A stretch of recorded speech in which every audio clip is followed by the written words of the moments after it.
ইবলিশ এক নামেই ভয় আর কৌতূহল। সে মানুষের প্রকাশ্য শত্রু, কিন্তু শুরুতে সে মোটেও এমন ছিল না।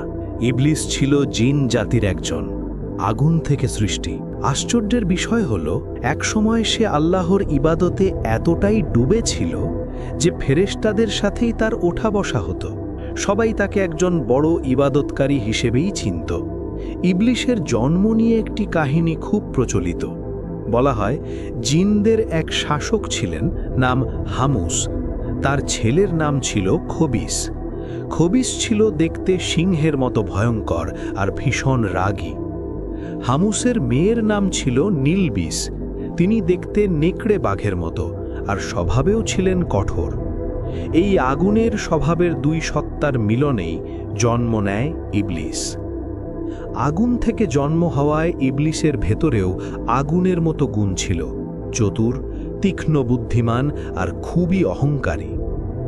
ইবলিশ যখন ছোট, তখনই বোঝা গিয়েছিল যে সে সাধারণ কেউ নয়। তার পিতা খবিস তাকে পড়াশোনার জন্য নিজের বন্ধু সারবুকের কাছে পাঠান।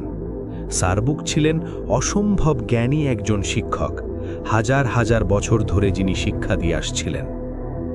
ইবলিশ যা একবার শুনত সেটা আর কখনো ভুলত না। কঠিন জ্ঞানও সে মুহূর্তেই বুঝে নিত। এতে সারবুক ভীষণ অবাক হন।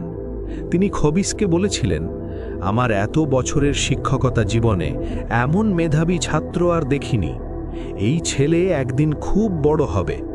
কিন্তু সঙ্গে সঙ্গেই তিনি সতর্কও করেছিলেন, ছেলেটা ভীষণ অহংকারী আর একগুঁয়ে। নিজের বুদ্ধিকেই সে সবার উপরে ভাবে। এই স্বভাবটাই একদিন তার জন্য বড় বিপদ হয়ে দাঁড়াতে পারে। মানুষ সৃষ্টির আগের কথা। তখন পৃথিবীতে শুধু জিনদেরই রাজত্ব ছিল, কিন্তু তারা আল্লাহর অবাধ্য হয়ে পাপে ডুবে যায়। তখন আল্লাহ ফেরেশতাদের আদেশ দেন জিনদের শাস্তি দিতে। ফেরেশতারা যখন জিন নিধন শুরু করে, ঠিক তখন ইবলিশ ছিল একেবারে শিশু। তার নিষ্পাপ আর সুন্দর রূপ দেখে ফেরেশতাদের মায়া হয়। তারা তাকে হত্যা না করে আল্লাহর অনুমতিতে নিজেদের সাথে নিয়ে যায়। ফেরেশতারা ইবলিশকে প্রথম আসমানে নিয়ে গিয়ে ইবাদত শেখায়। ইবলিশ এত মন দিয়ে ইবাদত করত যে অল্প সময়েই সবাই অবাক হয়ে যায়। টানা 1000 বছর ইবাদত করার পর ফেরেশতারা তার নাম দেয় আজাজিল। এরপর একে একে দ্বিতীয়, তৃতীয় থেকে সপ্তম আসমান, প্রতিটি আসমানেই সে 1000 বছর করে ইবাদত করে। আর প্রতিবারেই ফেরেশতারা তার জন্য নতুন নাম রাখে, আবেদ, ওয়ালি, সালেহ। এইভাবেই একসময়ের ছোট্ট জিন শিশু ইবাদতের জোরে পৌঁছে যায় আসমানের চূড়ায়।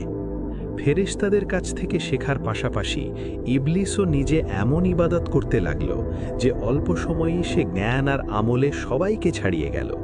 পৃথিবী থেকে সপ্তম আসমান এমন কোনো জায়গা ছিল না যেখানে সে সজদা দেয়নি।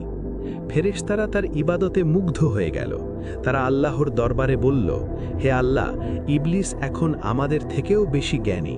যদি তাকে আরশের কাছাকাছি রাখা হয়, আমরা তার নাসিহাত শুনতে পারি। আল্লাহ তাদের কথা কবুল করলেন। ইবলিশকে আরশের কাছে উঁচু স্থানে বসানো হলো। সেখানে সে ইবাদতের পাশাপাশি ফেরেশতাদের উপদেশ দিতে লাগল। এইভাবেই এক সময়ের জিন সন্তান পরিণত হলো ফেরেশতাদের শিক্ষক।